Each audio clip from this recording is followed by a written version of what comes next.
नमस्कार, सनातन विचार में आपका स्वागत है। आज जिस पुस्तक पर हम चर्चा कर रहे हैं वह गीता प्रेस गोरखपुर द्वारा प्रकाशित पातंजल्य योग प्रदीप है। पुस्तक का कोड 47 है, 47।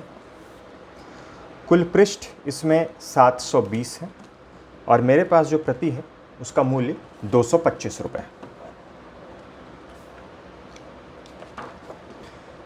ग्रंथकार श्री स्वामी ओमानंद तीर्थ जी हैं। मूल्य 225 रुपये। यहाँ पर परम पूज्यपाद योगी राज श्री स्वामी सियाराम जी महाराज का एक चित्र दिया गया है। उन्होंने कहा है, मेरा यह लक्ष्य था कि मैं पुरुषों तथा स्त्रियों में इस बात की जागृति करा दूं कि यदि वे व्यवहार को शुद्ध और आहार को सात्विक बनाकर शरीर को ठीक रखें और विषयों से मन को हटाकर अंतर्मुख करें तो उनको अपने भीतर के खजाने का पता लग सकता है। विषय अनुक्रमणिका यहाँ दी गई है। ये संक्षिप्त है। एक विस्तृत विषय अनुक्रमणिका परिशिष्ट में दी गई है। यहाँ आप देख सकते हैं विषय सूची अलग से भी एक दी गई है। प्रथम चित्र है जो अभी हमने देखा। द्वितीय संस्करण के प्रकाशक का वक्तव्य जो कि ये है। फिर प्राक वक्तव्य 4 लोगों द्वारा दिया गया है। उसके बाद ग्रंथकार का वक्तव्य है। कुछ चित्र भी हैं। इस पुस्तक में योग दर्शन के अलावा षड दर्शन समन्वय भी दिया गया है, यानी कि 6 दर्शनों के बारे में उनका समन्वय दिखलाते हुए उनका एक परिचय दिया गया है। मूल सूत्र नहीं दिए गए हैं। मूल का कहीं कहीं उल्लेख किया गया है प्रमाण के रूप में। तो भूमिका रूप षड दर्शन समन्वय के अंतर्गत पहला प्रकरण जो है वो वेद और दर्शन का संक्षिप्त परिचय है। दूसरे प्रकरण में पूर्व मीमांसा और उत्तर मीमांसा है। तीसरे में न्याय और वैशेषिक है और चौथे प्रकरण में सांख्य और योग दर्शन है, जो कि सबसे अधिक विस्तृत है क्योंकि पुस्तक जो है वो योग दर्शन पर और सांख्य से संबंधित ही है। रूपक द्वारा योग का चित्रण, षड दर्शन, सदुपयोग, समन्वय सूत्र। फिर पातंजलि योग प्रदीप जो कि इस पुस्तक का नाम है वो प्रारंभ हो रहा है। पृष्ठ संख्या 167 से लेकर 680, करीब 500 पृष्ठों में समाधिपाद, साधनपाद, विभूतिपाद और कैवल्यपाद की सूत्रों की व्याख्या की गई है। आवश्यकता अनुसार हर सूत्र की व्याख्या में नहीं, मगर आवश्यकता अनुसार कहीं कहीं व्यास भाष्य का हिंदी में अनुवाद प्रस्तुत किया गया है उस सूत्र से संबंधित, कहीं भोजवृत्ति का और कहीं विज्ञान भिक्षुकृत योग वार्तिका का। और इन्हीं पादों के सूत्रों की व्याख्या के अंतर्गत जिस विषय से संबंधित वो सूत्र है, कहीं कहीं पे अधिक विस्तार से, कहीं पे आयुर्वेद संबंधित, कहीं पे योग मुद्रा संबंधित जो है चित्रण और व्याख्या विस्तार से बहुत उसका वर्णन किया गया। फिर अंत में 4-5 परिशिष्ट हैं। मूल सूत्र दिए गए हैं, मूल योग सूत्र, वर्णानुक्रम सूत्र सूची, शब्दानुक्रमणी विषय सूची और पुस्तक छप जाने के बाद बढ़ाए गए विषय। ये एक सूत्र से, एक पृष्ठ से संबंधित है, एक पृष्ठ का ही है। प्रकाशक का वक्तव्य देख लें। द्वितीय संस्करण के प्रकाशक का वक्तव्य। पूज्य श्री स्वामी जी महाराज ने योग के यथार्थ रहस्य तथा स्वरूप को मनुष्य मात्र के हृदयंगम कराने के लिए पातंजलि योग प्रदीप नामक पुस्तक लिखी थी। उसका प्रथम संस्करण अनेक वर्षों से अप्राप्य हो रहा था। अब उसकी द्वितीय वृत्ति आर्य साहित्य मंडल द्वारा छपकर पाठकों के सम्मुख प्रस्तुत है। इस बार श्री स्वामी जी महाराज ने इसमें अनेक विषय बढ़ा दिए हैं और योग संबंधित अनेक चित्रों का समावेश किया है। इससे ग्रंथ प्रथम संस्करण की अपेक्षा लगभग दुगुना हो गया है। इस ग्रंथ में योग दर्शन, व्यास भाष्य, भोजवृत्ति और कहीं कहीं योग वार्तिका का भी भाषा अनुवाद दिया गया है। आगे की जो हम पुस्तकें देखेंगे उसमें हम ये सारे भाष्य जो हैं इन भाष्यों पर केंद्रित पुस्तकें भी देखेंगे। योग के अनेक रहस्य, योग संबंधित विविध ग्रंथों और स्वानुभव के आधार पर भली प्रकार खोले हैं, जिससे योग में नए प्रवेश करने वाले अनेक भूलों से बच जाते हैं। श्री स्वामी जी ने इसकी षड दर्शन समन्वय नामनी भूमिका में मीमांसा आदि 6 दर्शनों का समन्वय बड़े सुंदर रूप से किया है। महर्षि दयानंद सरस्वती को छोड़कर अर्वाचीन आचार्य तथा विद्वान 6 दर्शनों में परस्पर विरोध मानते हैं, किंतु श्री स्वामी जी महाराज ने प्रबल प्रमाणों तथा युक्तियों से यह सिद्ध करने का प्रयास किया है कि दर्शनों में परस्पर विरोध नहीं। आगे लिखते हैं, दर्शनों और उपनिषद आदि में समन्वय दिखलाने और योग संबंधी तथा अन्य कई आध्यात्मिक रहस्यपूर्ण विषयों का सांप्रदायिक पक्षपात से रहित होकर अनुभूति, युक्ति, श्रुति तथा आर्ष ग्रंथों के आधार पर खोलते हुए स्वामी जी ने अपने स्वतंत्र विचारों को प्रकट किया। जैसा हमने इस वक्तव्य में देखा, स्वामी दयानंद सरस्वती जी का उल्लेख आया है सभी दर्शनों में समन्वय रूप से देखने के संदर्भ में। और हमने ये विचारधारा जो ब्रह्मसूत्र में श्री उदयवीर शास्त्री की व्याख्या देखी थी, जो कि आर्य समाज से जुड़े हुए हैं, तो उनमें भी हमें देखने को मिला था। योग दर्शन भी जो पुस्तक है उसमें भी हमें उनको देखने को मिला, जो उनकी व्याख्या है उदयवीर शास्त्री जी की, जिस पे हम वीडियो ऑलरेडी देख चुके हैं। तो अन्य भी वक्तव्य हैं जहाँ स्वामी दयानंद सरस्वती जी का उल्लेख आया है और ये कहा है कि इन्होंने ही समन्वय का देखा था। लेकिन जहाँ तक मेरी समझ है, जो भी मैंने थोड़ा बहुत पढ़ा है, हमने ब्रह्म सूत्र में जब विज्ञान भिक्षु का भाष्य देखा था, अविभाग भेदाभेद, मोतीलाल बनारसी दास द्वारा प्रकाशित राजू फिलिक्स कास्त्रा ने जिसमें एक्सप्लेनेशन अपना दिया था, वो बुक अलग से आती है। और अभी भी योग सूत्र में भी हम विज्ञान भिक्षु की योग वार्तिक तो देखेंगे ही, योग वार्तिक में भी ये बिल्कुल दिख जाता है। और एक अन्य पुस्तक है उनकी योग सूत्र पर ही आधारित, योग सार संग्रह, वो भी देखेंगे तो उसकी भूमिका में भी स्पष्ट रूप से लिखा गया है कि विज्ञान भिक्षु ने अभी अपने सभी भाष्यों में, उपनिषद भाष्यों में, ईश्वर गीता के भाष्य में और ब्रह्म सूत्र के भाष्य में, योग सूत्र के भाष्य में, उन्होंने अपने ओर से पूरी चेष्टा की थी सभी दर्शनों में समन्वय दर्शाने की। तो और भी आचार्य, गुरु, ऋषि, स्वामी होंगे जिन्होंने हो सकता है ये विचार, समन्वय वाली विचारधारा का अनुसरण किया हो, लेकिन कम से कम विज्ञान भिक्षु तो मेरी जानकारी में है, क्योंकि उनके ग्रंथ मैंने पढ़े हैं, कि वो भी हैं जिन्होंने 6 दर्शनों में समन्वय लिया है।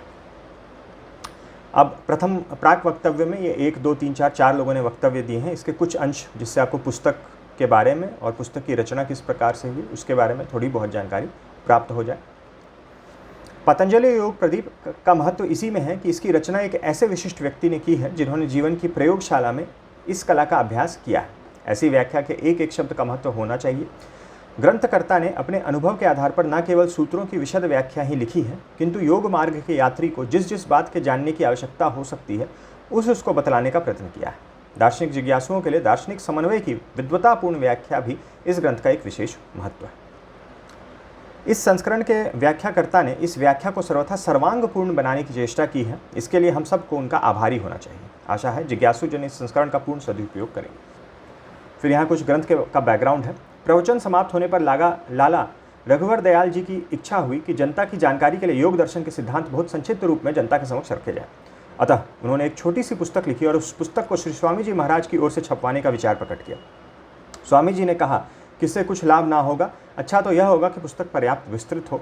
लाला जी के इच्छा अनुसार स्वामी जी ने 1 घंटा प्रतिदिन मौन खोलने के पश्चात लिखवाना शुरू कर दिया, परंतु ऐसा करने से पूर्व पूज्यपाद गुरुदेव जी श्री 108 स्वामी सोमतीर्थ जी महाराज की स्वीकृति आवश्यक समझी गई। गुरुदेव जी महाराज का उत्तर आया कि भाषा टीकाएं बहुत हैं, अतः इससे कुछ लाभ ना होगा। यदि टीका विशेष महत्व की हो तो कोई आपत्ति नहीं। आगे लिखते हैं, यह भी उचित समझा गया कि सूत्रों की व्याख्या व्यास भाष्य के आधार पर की जाए और जनता के लाभ के लिए जहां आवश्यक हो भोजवृत्ति, विज्ञान भिक्षु के योग वार्तिक तथा वाचस्पति मिश्र की टीका भी दी जाए, जो कि इस पुस्तक में दी गई है जहां भी आवश्यकता उसकी लगी है।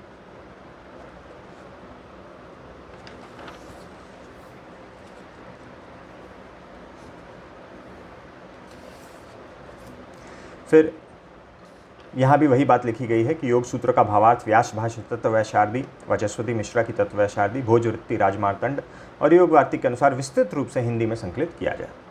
चित्र दिया गया है ब्रह्मलीन स्वामी श्री ओमानंद तीर्थ जी का। ग्रंथाकार का वक्तव्य है ये। षड दर्शन समन्वय के बारे में कहते हैं, इसका भी मैं थोड़ा ही अंश पढ़ के आपको सुना रहा हूँ। योग के दार्शनिक स्वरूप को समझने के लिए तो दर्शनों का ज्ञान आवश्यक है ही, किंतु दर्शनों का यथार्थ ज्ञान भी योग द्वारा ही प्राप्त किया जा सकता है। इसके बिना उसका बोध कराने वाले बाह्य स्थूल शब्द आदि बुद्धि के केवल व्यायाम रूप साधन ही रहते हैं। प्राचीन विशाल हृदय व्यापक दृष्टि वाले ऋषि समन्वय बुद्धि से युक्त होते हैं। यथा वेदों के कर्म कांड तथा ज्ञान कांड में जो विरोध प्रतीत होने लगा था, उसी के अविरोध की स्थापना और समन्वय साधन के उद्देश्य से श्री जैमिनी जी ने पूर्व मीमांसा, श्री व्यास जी ने उत्तर मीमांसा की रचना की थी। किंतु कई नवीन संकीर्ण विचार वाले व्यक्ति नाना प्रकार के भेदभाव उत्पन्न करके हिंदुओं के व्यक्तिगत, सामाजिक, धार्मिक और राष्ट्रीय अवनति और पतन का कारण हुए, और वे ही प्राचीन ऋषियों के भाष्यों में परस्पर भेद और विरोध का विषय फैला गए। आधुनिक काल में महर्षि दयानंद ने सबसे प्रथम इस त्रुटि का अनुभव किया था।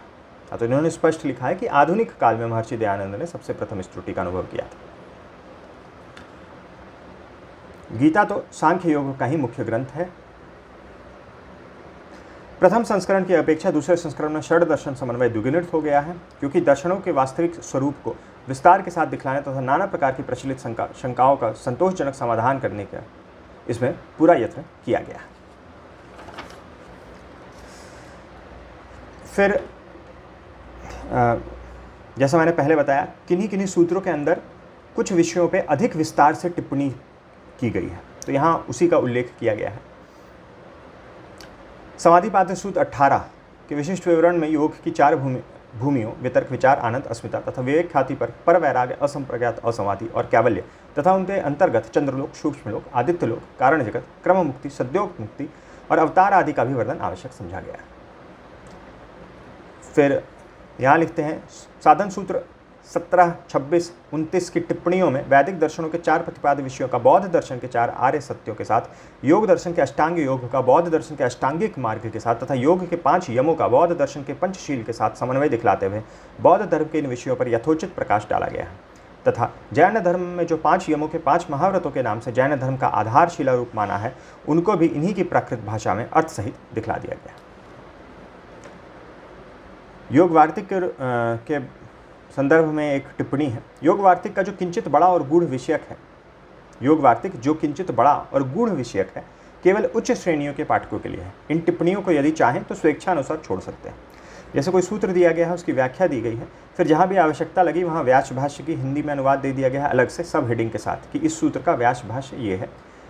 जहाँ आवश्यकता लगी वहाँ तत्ववैशारदी, भोजवृत्ति, योग वार्तिक का भी इसी प्रकार से दिया गया है। तो योग वार्तिक के संदर्भ में ये टिप्पणी है कि ये उच्च श्रेणियों के पाठकों के लिए है, जिन्हें लगे कि वो नहीं पढ़ना चाहते तो वो इनको स्वेच्छा अनुसार छोड़ भी सकते हैं, उससे कोई कमी नहीं होगी ग्रंथ को समझने में। सारे ही विषयों को स्वतंत्र विचारों के साथ युक्ति, अनुभूति और श्रुति के आधार पर निष्पक्ष भाव से उनके सूक्ष्म से सूक्ष्म रूपों में दर्शना के यत्न किया गया है, दर्शाने का यत्न किया गया है। आशा है पाठकगण सांप्रदायिक पक्षपात तथा मत मतांतरों की संकीर्णता की क्षुद्रता से परे होकर हृदय की विशालता में प्रत्येक विषय पर अपनी स्वच्छ, निर्मल और सात्विक बुद्धि से विवेकपूर्ण विचार करके वास्तविक लाभ उठाएंगे। ये हमें जब भी हम कोई टीका पढ़ते हैं, व्याख्या पढ़ते हैं, विभिन्न व्याख्याएं पढ़ते हैं विभिन्न लोगों द्वारा, तो इस बात का हमेशा ध्यान रखना चाहिए। ये सिर्फ इस पुस्तक के संदर्भ में नहीं है, ये हर जो विशेषकर जो दर्शन की व्याख्याएं हैं उनके संदर्भ में। यहाँ पूज्यपाद योगीराज श्री 108 श्रीयुत स्वामी सोमतीर्थ जी महाराज का चित्र दिया गया है। उनकी तरफ से एक आशीर्वाद है। रंगीन पॉलिश्ड पेजेस हैं, उस पर कुछ चित्र हैं। द्वासुपूर्णा सयुजा मंत्र के अर्थ का द्योतक चित्र। यहाँ पे आपको स्थूलभूत, सूक्ष्मभूत, विशुद्ध सत्वमय चित्त, महत्त्व कारण जगत, आदित्य लोक, सबल ब्रह्म, अपर ब्रह्म, ईश्वर, शुद्ध चेतन तत्व, परम ब्रह्म, शुद्ध ब्रह्म। अष्टांग योग दर्शाया गया है। यम, नियम, आसन, प्राणायाम, प्रत्याहार, धारणा, ध्यान, संप्रज्ञात समाधि, असंप्रज्ञात समाधि। योग आश्रम का एक चित्र दिया गया है। सप्त ज्ञान भूमिका का चित्रण किया गया है। शुभेच्छा विचारना, तनुमांसा, सत्वापत्ति, असंशक्ति, पदार्थ भावनी और तुर्यगा। ग्रंथ यहाँ से प्रारंभ हो रहा है षड दर्शन समन्वय से। भूमिका पहला प्रकरण है। यहाँ पे वेद में वेद मंत्र, ब्राह्मण ग्रंथ, उपनिषद का परिचय दिया गया है। फिर दर्शनों का परिचय दिया गया है। दर्शनों में 4 प्रतिपाद्य विषय होते हैं। हर दर्शन में हमें ये देखने को मिलेंगे। योग सूत्र में भी विशेष रूप से आप कोई भी व्याख्या पढ़ेंगे तो ये आपको मिल जाएगा। हे हेतु, हान और हानोपाय। हे क्या है? हे है जो भी चीज़ त्यागने योग्य होती है वो हे है। तो हे क्या है? दुख है। दुख त्यागने योग्य है तो हे दुख हुआ। हे हेतु, हेतु हुआ कारण। तो हे का हेतु क्या है? दुख कहाँ से उत्पन्न होता है, इसका वास्तविक कारण क्या है? जो हे अर्थात त्याज, दुख का वास्तविक हेतु है। फिर हान क्या है? यानी कि जो चीज़ त्यागने योग्य है उसका अभाव, वो अवस्था कैसी होती है। तो दुख का निकटांत अभाव क्या है, अर्थात हान किस अवस्था का नाम है, और उस अवस्था को प्राप्त करने का उपाय क्या है, यानी कि हानोपाय क्या है। हानोपाय अर्थात नितार्थ दुखानिवृत्ति का साधन क्या है। तो हे त्यागने योग्य जो चीज़ है, हे हेतु यानी त्यागने योग्य जो चीज़ है उसका कारण क्या है, जो कि यहाँ पर दुख है। दुख का कारण क्या है? हान यानी कि उसकी अभाव की अवस्था क्या होती है, तो वो हान होती है। जब त्यागने योग्य चीज़ नहीं है तो वो अवस्था क्या होती है, और उसको प्राप्त करने का उपाय क्या है, तो हानोपाय। तो हे हेतु, हान और हानोपाय ये सभी दर्शनों के प्रतिपाद्य विषय होते हैं। 3 मुख्य तत्वों की चर्चा है। चेतन तत्व जीव के संदर्भ में, फिर जड़ तत्व प्रकृति, और फिर से चेतन तत्व परमात्मा पुरुष विशेष ईश्वर ब्रह्म के संदर्भ में। षड दर्शनों के नाम का परिचय दिया गया है। वेदों के अंग शिक्षा, कल्प, व्याकरण, निरुक्त, छंद, ज्योतिष। अगले वर्ष तो पता नहीं संभव हो पाएगा कि नहीं, लेकिन शायद उसके बाद हम वेदांगों पर चर्चा कर पाएंगे। दूसरा प्रकरण यहाँ से प्रारंभ हो रहा है। पूर्व मीमांसा और उत्तर मीमांसा पर प्रथम चर्चा है। मूल हिंदी में ही पुस्तक है और प्रमाण बहुत सारे दिए गए हैं अनेकानेक ग्रंथों से, हर जगह जैसा आप देख सकते हैं प्रमाण प्रस्तुत किए गए हैं। मूल सूत्र में से भी प्रमाण लेके प्रस्तुत किए गए हैं, जैसे मीमांसा से लेकर यहाँ पर कुछ सूत्र दिए गए हैं। अब यहाँ पे प्रमाण के रूप में बृहदारण्यक से, यजुर्वेद से, अथर्ववेद से सूत्र दिए गए हैं। जैमिनी ईश्वरवादी थे, उस संदर्भ में टिप्पणी की गई है, कुछ प्रमाण दिए गए हैं। पूर्व मीमांसा में पशु मांस की बलि का निषेध, फिर उत्तर मीमांसा प्रारंभ हो रहा है, यानी कि ब्रह्मसूत्र, वेदांत दर्शन, द्वैत अद्वैत सिद्धांत के भेद बताए गए हैं। द्वैत अद्वैत सिद्धांत के भेद में अविरोध क्या है, मूल सूत्र भी कुछ प्रस्तुत किए गए हैं। बाकी उपलक्षण से ब्रह्म का वर्णन, चेतन तत्व का शुद्ध स्वरूप क्या होता है।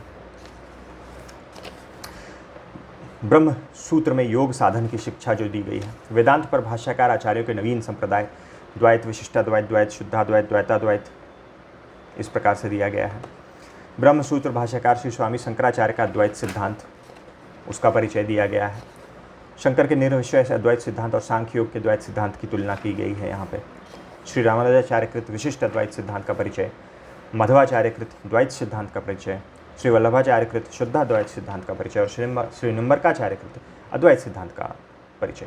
यहाँ पर जो आचार्य हैं उनका भी संक्षेप में, जैसे एक पैराग्राफ में उनका भी परिचय दिया गया है। उनका जन्म कब हुआ था, उनकी जो रचनाएं हैं उसके बारे में जानकारी इत्यादि दी गई है। ब्रह्मसूत्र में अन्य वैदिक दर्शनों का खंडन नहीं है, उसके बारे में टिप्पणी, जो एक समन्वय की विचारधारा है सभी दर्शनों में, उसको आधार बनाते हुए यह खंड है। तो इस प्रकार से पूर्व मीमांसा, उत्तर मीमांसा, फिर तीसरा प्रकरण में न्याय और वैशेषिक प्रारंभ हो रहा है। वैशेषिक दर्शन दिया गया है, उसमें 9 द्रव्य, 24 गुण, जो बेसिक्स हैं दर्शन के, वो सब दिए गए हैं। फिर न्याय दर्शन प्रारंभ हो रहा है, में प्रमाण क्या है, प्रमाण किस प्रकार के होते हैं, प्रमेय क्या होता है, ये सब न्याय दर्शन में दिया गया है। कार्य कारण, न्याय और वैशेषिक का सिद्धांत, योग साधन की शिक्षा किस प्रकार से दी गई है इनमें। फिर चौथा प्रकरण जो है, जो थोड़ा विस्तृत है, सांख्य और योग दर्शन। तो इसमें ज़्यादा फोकस सांख्य पे है, क्योंकि योग दर्शन तो हम समस्त सूत्र के साथ देख रहे हैं। सांख्य में भी जो मूल 22 सूत्र हैं, समस्त सूत्र के साथ इसमें व्याख्या दी गई है, मूल सूत्र के साथ सांख्य पर। तो सांख्य दर्शन का यहाँ परिचय है। फिर सांख्य प्रवर्तक कपिल मुनि के बारे में जानकारी। सांख्य के मुख्य ग्रंथ कपिल मुनि प्रणीत तत्व समास, जिसमें 22 सूत्र हैं, तो इन्हीं 22 सूत्रों की व्याख्या दी गई है।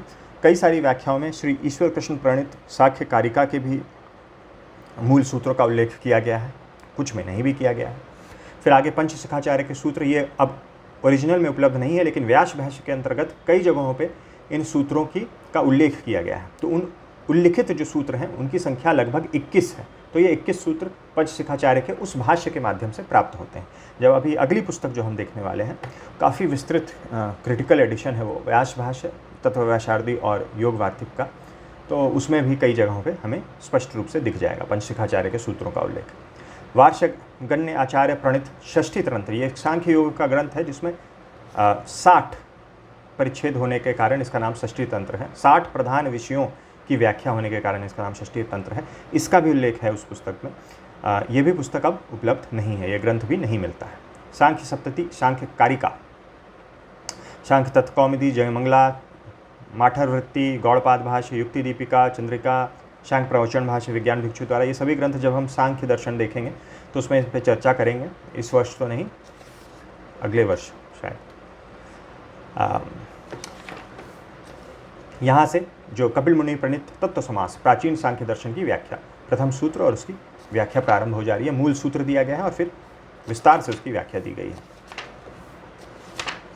और विभिन्न ग्रंथों से जो है, अब यहाँ देखिए, वार्षिकन प्रणीत षष्ठी तंत्र से कुछ उल्लेख किया गया है, सांख्य प्रवचन भाष्य से, कठोपनिषद से, तैत्तरीय से, कई जगहों पे सांख्य कारिका से भी सूत्र दिए गए हैं। देखिए 14-15, ये देखिए सांख्य कारिका कई जगहों पे दिए गए।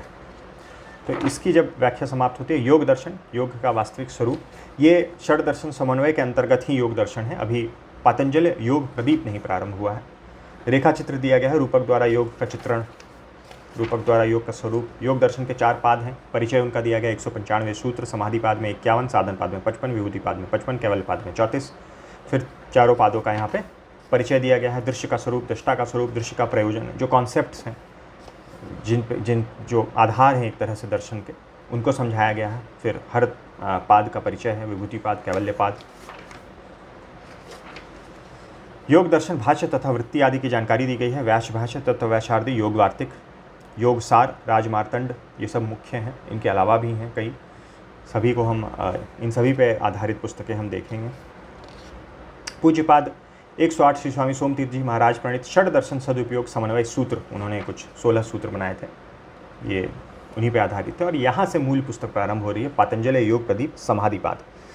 बड़े बोल्ड में योग सूत्र दिया गया है, उसका शब्दार्थ, अन्वयार्थ और फिर व्याख्या दी गई है। विस्तृत व्याख्या है, बहुत सारे प्रमाण दिए गए हैं। जैसे ये देखिए, प्रथम सूत्र की ही व्याख्या चल रही है, जो बोल्ड में हम देख रहे हैं वो अन्य ग्रंथों से प्रमाण प्रस्तुत किए गए हैं व्याख्या के समर्थन में। सिद्ध सिद्धांत पद्धति, हठ योग प्रदीपिका, इन सब से भी लिया गया है। दूसरा सूत्र फिर आ गया। इस प्रकार के से टेबल देके भी विषयों को समझाने की चेष्टा की गई है। चित्त की 5 अवस्थाएं, ये एकलौता टेबल नहीं है, इसके अलावा भी अन्य जगहों पे भी, जैसे ये संप्रज्ञात समाधि के 4 भेद, ये प्रस्तुत किया गया है। पातंजलि योग प्रदीप, ओमकार का भावनामय चित्र। अब ये चित्र कहाँ आया है? तो जहाँ पे ये ईश्वर प्रणिधान संबंधित जो सूत्र है, तद जप जपस्तदार्थ भावनम, उस प्रणव का जप, उस प्रणव के अद्भुत ईश्वर पुनः पुनः चिंतन करना ईश्वर प्रणिधान है। तो चूँकि प्रणव की चर्चा थी, तो यहाँ ओमकार का भावनामय चित्र देकर विराम, उकार, मकार, अकार, इसकी व्याख्या की गई है। यहाँ से साधन पाद प्रारंभ हो रहा है, उसका प्रथम सूत्र। अब देखिए यहाँ पे उदाहरण के तौर पर इस सूत्र के अंतर्गत 18वां सूत्र है, इसकी व्याख्या कर दी गई। फिर पंचशिखाचार्य कहते हैं, जो पंचशिखाचार्य के जो भी सूत्र उपलब्ध हैं उनकी हिंदी में अनुवाद दिया गया है। या विज्ञान भिक्षु के योग वाक्य का भाषा अनुवाद, सूत्र 18 का वो दे दिया गया है। विज्ञान भिक्षु के भाष्य का भाषा अनुवाद है ये। तो इसी के बारे में कहा गया था कि इस हेडिंग वालों को जो कुछ पाठक जो हैं वो स्वेच्छानुसार छोड़ भी सकते हैं। अष्टांगिक मार्ग का विशिष्ट स्वरूप यहाँ दिखाया गया है। यहाँ पर ही विशिष्ट स्वरूप के अंतर्गत ही जो अभी हम देख रहे थे ग्रंथकार के वक्तव्य में, तो उन्होंने जो बौद्ध और जैन दर्शन से जो समन्वय दिखाया था यम नियम का, वो इस खंड में है। यहाँ पे ये देखिए, धम्म पद से आपको बहुत सारी चीज़ें यहाँ लेकर दी गई हैं। सच्च सुक्तम, फिर ब्रह्मचर्य सुक्तम, और जैन, बौद्ध और जैन, यहाँ पर ये देखिए भगवान महावीर से यम नियम का एक तरह से तुलना करके दिखाया गया है, किस तरह से वो एक जैसे ही हैं। यहाँ आसन संबंधित जब सूत्र आता है, ये नहीं, ये शरीर शोधन संबंधित सूत्र है, मेरे ख्याल से शौच संबंधित सूत्र होगा इसमें ये चित्र आ रहे हैं। हाँ, शौच, संतोष, तप, स्वाध्याय, ईश्वर प्रणिधान नियम है। तो नियम संबंधित ये है। तो उड्डयन और नौली क्रिया का चित्रण करके दिखाया गया है और विस्तार से इन्हें समझाया भी गया है। और उसके अलावा जल चिकित्सा, सूर्य चिकित्सा, रंगों का प्रयोग, अन्य प्राकृतिक चिकित्साएं, ये सब शरीर शोधन की क्रिया जो है वो इसी सूत्र के अंतर्गत बहुत ही विस्तार से बता दी गई हैं। सम्मोहन शक्ति, संकल्प शक्ति द्वारा शरीर शोधन, आकर्षण शक्ति को बढ़ाने का साधन, इस प्रकार से बहुत सारे सब हेडिंग्स हैं। दूर बैठ के रोगी का इलाज, आपके रोग का स्वयं इलाज करना, कृत्रिम निद्रा उत्पन्न कराने के कई सरल विधियाँ, कृत्रिम निद्राएँ की अवस्थाएँ, संकल्प शक्ति, ये सारा कुछ उसी सूत्र के अंतर्गत है, उसी सूत्र की व्याख्या के अंतर्गत। और फिर अगला सूत्र प्रारंभ हो जा रहा है, उसकी व्याख्या प्रारंभ हो जा रही है। अब योग सूत्र जो है मूल सूत्र, उसमें आसन को ऐसे डिस्क्राइब करते हैं, स्थिर सुखम आसनम, जो स्थिर और सुखदायी हो वह आसन है। बस उसमें किसी कोई पर्टिकुलर आसन का मूल सूत्र में नहीं की गई है। जो भाष्यकार, व्याख्याकार हैं, टीकाकार हैं, उन्होंने फिर अपनी व्याख्याओं में अपनी मान्यता के अनुसार 2 या 3 या 4 या उससे भी अधिक स्पेसिफिक आसनों की अपनी व्याख्या में उनके नाम का उपयोग किया है। तो उसी प्रकार यहाँ तो बहुत सारे आसन दिए गए हैं, बहुत सारे बंध आसन और मुद्राओं की जानकारी यहाँ दी गई है। उनकी व्याख्या भी की गई है कि किस प्रकार से वो आसन होते हैं, और चित्र रूप में भी उनको दर्शाया गया है। ये भी काफ़ी विस्तृत खंड है। यहाँ पे जो चौथा प्राणायाम है उसकी व्याख्या में षट चक्र द्योतक चित्र दिया गया है, जिसमें आपके जो कुंडलिनी है और फिर सारे चक्र हैं उसका चित्र रूप में वर्णन किया गया है, चित्र के माध्यम से। अब साधन पाद जहाँ अंत होता है, साधन पाद का देखिए ये 55वां सूत्र है, तो एक परिशिष्ट दिया गया है। ये साधन पाद के अंतर्गत ये परिशिष्ट है, और जो पुस्तक का परिशिष्ट है वो अंत में अलग से है। और इसमें औषधियों द्वारा, क्योंकि साधन पाद में एक सूत्र में चर्चा आती है, तो औषधियों द्वारा शरीर शोधन का यहाँ पे एक तरह से आयुर्वेद संबंधित बहुत सारे यहाँ पे जानकारी दी गई है। साधारण जुकाम के लिए आंव का, दमा के अनुभूत, खांसी के लिए अन्य साधारण औषधियाँ, वात विकार के लिए, अजीर्ण बदहजमी के लिए, संग्रहणी, इस प्रकार से बहुत सारे आयुर्वेदिक उपाय जो हैं यहाँ पर दिए गए हैं और ये भी काफ़ी विस्तृत परिशिष्ट है। फिर आपका विभूतिपाद प्रारंभ हो रहा है।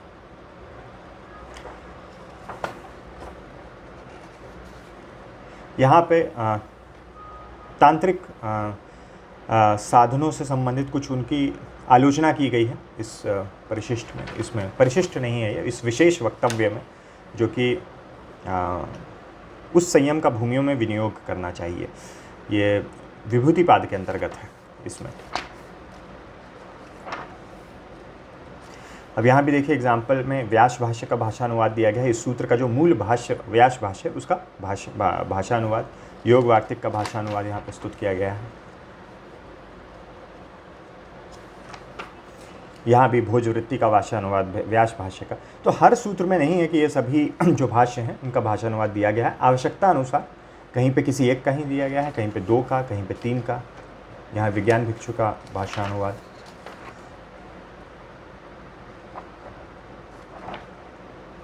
अंतिम पाद कैवल्यपाद प्रारंभ हो रहा है। भोजवृत्ति का भाषानुवाद देखिए, यहाँ पे केवल भोजवृत्ति का भाषानुवाद दिया गया है।